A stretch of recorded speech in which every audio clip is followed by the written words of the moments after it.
Rodrigo Collaguazo.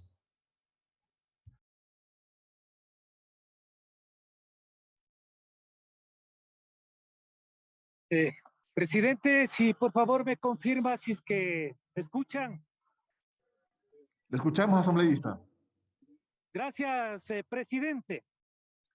Bueno, primero quiero rendir un homenaje a los trabajadores y profesionales de la salud que nos han estado acompañando, nos han estado ayudando y han estado velando por la salud de todos los ecuatorianos.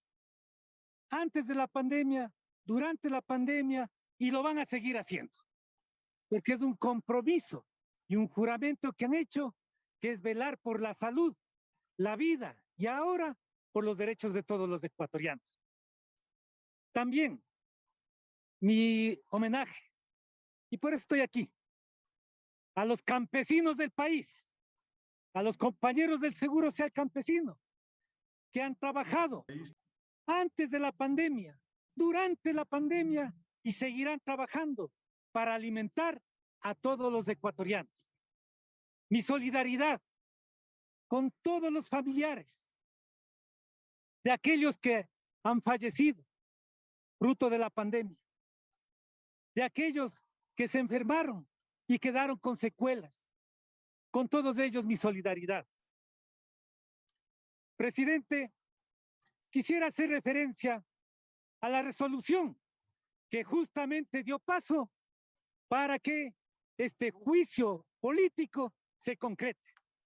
Y esa resolución la planteó Rodrigo Collaguazo con el apoyo y fue apoyado esa resolución por la mayoría, gran mayoría de los asambleístas comprometidos contra la lucha, en contra de la lucha contra la corrupción, en contra de la ineficiencia, etcétera.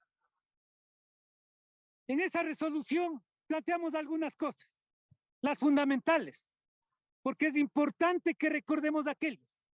En esa resolución se solicitó al presidente de la República, que según el artículo 141 de la Constitución es el responsable de todo lo que sucede al interno de su gobierno.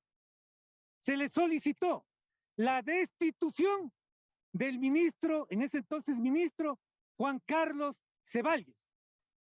Pero el presidente se declaró sordo, ciego y mudo. Y continuó en su cargo, apoyado por el presidente, apoyado por la señora Romo, apoyado por, creo que por el señor Roldán, y que prácticamente el ministro era el mimado de ellos. Y continuó, a pesar de que ya denunciamos que no había un plan nacional de vacunación.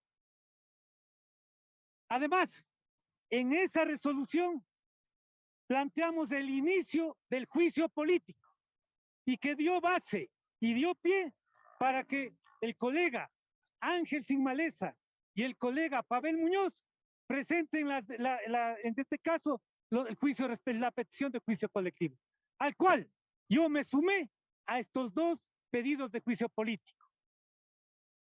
También ahí, y mucho ojo, en esa resolución que la Asamblea hizo, y por lo tanto cumplió con su papel, la Asamblea Nacional, se exhortó a la Fiscalía y a la Contraloría que también procedan a la investigación de acuerdo a sus competencias. La Fiscalía, en un comunicado, informó de que acogía el exhorto que hacía la Asamblea y por lo tanto realizaba la investigación a Juan Carlos Ceballos. La Contraloría no dijo nada, no dijo pío, no dijo mu, no dijo nada. Y ahora con el señor preso, peor, ¿qué estarán haciendo? Quiero referirme a las causales, que ya lo han dicho los demás colegas, pero que es importante que lo remarquemos. Existió durante el gobierno de Lenín Moreno un desastre total, una inexistencia de un plan nacional de salud. Ni siquiera un plan nacional de gobierno, peor de un plan nacional a largo plazo y de Estado. Que esto se refleja en que hasta ahora tenemos ya 6 ministros. Ojalá hasta los próximos días no vaya a haber un séptimo ministro, pues, porque eso refleja la ineficiencia del presidente de la República, del cual él es el responsable. Si no, veamos, un ministro duró creo que 15 días, 8 días. Por eso digo, no nos espantemos, no nos asustemos, que mañana o pasado hay otro ministro por los próximos días. Esta inexistencia del Plan Nacional de Salud se evidencia en el desabastecimiento de medicinas en los hospitales, en las unidades médicas. Ustedes pueden evidenciar, y han visto, y hemos sido testigos, de que las medicinas pentavalentes, las que se le administran a los niños, no existía, no había en las unidades médicas. Y por lo tanto, a los niños se les puso ¿a qué?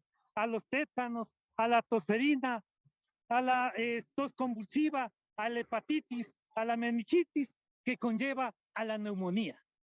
A esos niveles de deshumanización se llevó por parte del presidente Lenín Moreno, con su ministro, a cual él respaldó, y no hizo caso a la asamblea que le destituyamos. Ustedes pueden ver trabajadores y profesionales de la salud sin estabilidad laboral. Ustedes han podido evidenciar que no existe un plan nacional de vacunación. Se vacunó a los panas del ministro, a los amigos del presidente, a la familia del presidente, a la familia y panas de los más allegados de este gobierno. Mientras tanto, trabajadores de la salud sin tener esas vacunas. Inaudito, inconcebible, pero es real. Así pasó con Lenín Moreno, con el ministro que le estamos ahora censurando. Inaudito de que los trabajadores y profesionales de la salud no puedan tener insumos, no puedan tener mascarillas, guantes, batas, visores plásticos, pero aún así, nuestros trabajadores y profesionales de la salud cumplieron con su papel. Por eso, mi homenaje a ellos. Y obvio, el impedir desde el mismo gobierno la estabilidad laboral. Ustedes, nosotros, como asamblea, no recogimos, aunque yo no he estado de acuerdo con esa ley humanitaria, que lo único humanitario que tiene es el artículo 25 y la transitoria 10, que garantiza la estabilidad laboral. ¿De quiénes? De los trabajadores y profesionales de la salud, que en plena pandemia decían, ¡vivan nuestros héroes! Hasta ahora dicen, son nuestros héroes.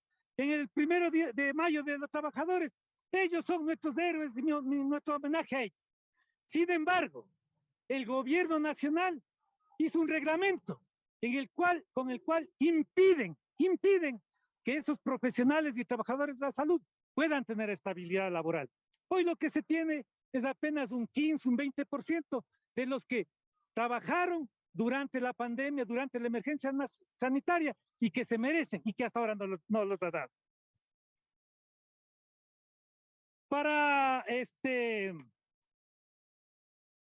Quisiera expresar ¿por qué no viene el ministro? Primero, el que calla, otorga. Por lo tanto, todos los cargos que ya lo hizo el colega Sin Maleza en nombre de la Comisión de Fiscalización, pues el ministro simplemente lo que está haciendo es aceptando. Y por lo tanto, diciendo, vean, yo ante semejantes cargos que han hecho, yo ya no puedo responder, porque la opinión pública, la ciudadanía, hemos sido testigos de su ineptitud. Él pensará que está dando una bofetada a la asamblea al no acudir a la comparecencia. No, nosotros tenemos que cumplir nuestro papel y por lo tanto censurarle a este señor. Obviamente que en su conciencia sabe que lo único que vino a hacer es de pronto negociados, por eso es que no nos da el costo de las vacunas, no dice nada, nunca nos han dado, no nos dijeron nunca quiénes fueron vacunados, por lo tanto, pues uno puede inferir y ver que hay muchos chanchullos existen. Quisiera decir que esa ineptitud en la gestión del ministro también se aúna a los actos de corrupción. Y esto quiero decirle al país, a la Asamblea Nacional que esa corrupción de entrega de carnets de manera irregular por parte del Ministerio de Salud está implicado en, al parecer, grandes negociados. Que el día lunes, o el día que pongan en el orden del día, en este caso la denuncia ante el Pleno del señor Fabricio Villamar, voy a presentar documentadamente, porque parece que esto no solamente se trata de carnet, sino que ha existido toda una red de corrupción en la que está articulado también los carnets de discapacidad entregados a personas que no lo merecían. Quisiera decir lo que dice la ciudadanía. El jinete de la muerte que nos relata el libro del Apocalipsis de la Biblia, en el Ecuador tiene un nombre. Y ese jinete, el nombre de ese jinete de la muerte, se llama Juan Carlos Ceballos, porque ha generado muerte, sufrimiento de miles de ecuatorianos al no tener un plan nacional de vacunación, que el mismo presidente de la República se había enterado por las noticias que no hay plan. ¡Qué vergüenza! Para finalizar, presidente, la Asamblea Nacional debe censurar a ese ministro, porque nosotros no respondemos al gobierno, sino respondemos a la ciudadanía, al pueblo ecuatoriano. La fiscal general de la Nación debe llamar a audiencia de formulación de cargos y sancionar al ex ministro Juan Carlos Ceballos. Y si tienen que hacer los trámites respectivos para que se le extradite a ese señor, porque ahora está gozando en Estados Unidos, pues hay que hacer la extradición de ese señor para que venga a responder aquí en el país por las muertes y sufrimiento que ha pasado en el país. Y también es importante que se le retire, como ya lo dijo una colega, se retire su título. Porque ¿cómo es posible que siendo ministro, siendo ya médico como tal, no haya salvado vidas? Ese señor debe quedarse sin su título. La fiscalía debe formular los cargos para que se vaya a la cárcel. Y la Asamblea Nacional censurarle para que este tipo de cosas no vuelvan a pasar, presidente. Gracias, presidente, y hagamos que esto no quede en la impunidad.